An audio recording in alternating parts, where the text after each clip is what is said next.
Good afternoon, I'm Raylene Ramsey. This is your afternoon news fix for Tuesday, the 29th of April. An independent review of Pharmac is recommending major changes. The drug buying agencies released the executive summary of the report, which finds its operations and decision processes not fit for purpose. Emily Ansell has more. Author Debbie Francis found agency-wide shifts are needed to achieve government and stakeholder expectations around meeting growing health needs. Francis says Pharmac's vague mission is often displaced by a cost management focus and a new vision is needed.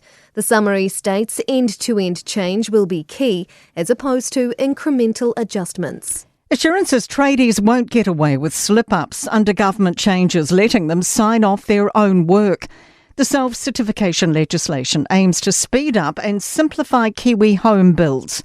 Construction analyst Mike Blackburn says the scheme will reduce the council workload and ease the overburdened consent system. Government is looking at making it easier for those quality builders, those professional organisations who do a great job at building houses. There will be increased penalties for those who make mistakes.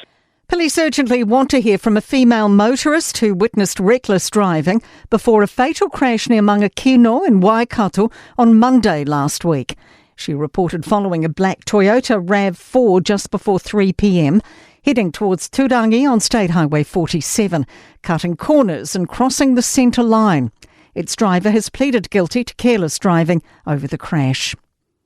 Interference with Canada by the US president could have helped sweep the Liberals back into power.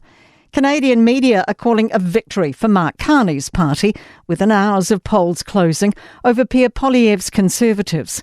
It follows the new US administration's tariffs and Donald Trump's repeated suggestions he'd like to take over Canada. The BBC's John Sudworth says there's been a lot of commentary on Poilievre's association with Trump. That made it very, very difficult for Pierre Poilievre to suddenly do what he needed to do to distance himself from the US president. New Zealand's pharmaceutical advertising sector has been declared open for business. The government says it will reform laws prohibiting advertising medicines not approved by MedSafe at trade shows and conferences. Business NZ Chief Executive Catherine Rich says removing MedSafe's nonsensical ruling is fantastic.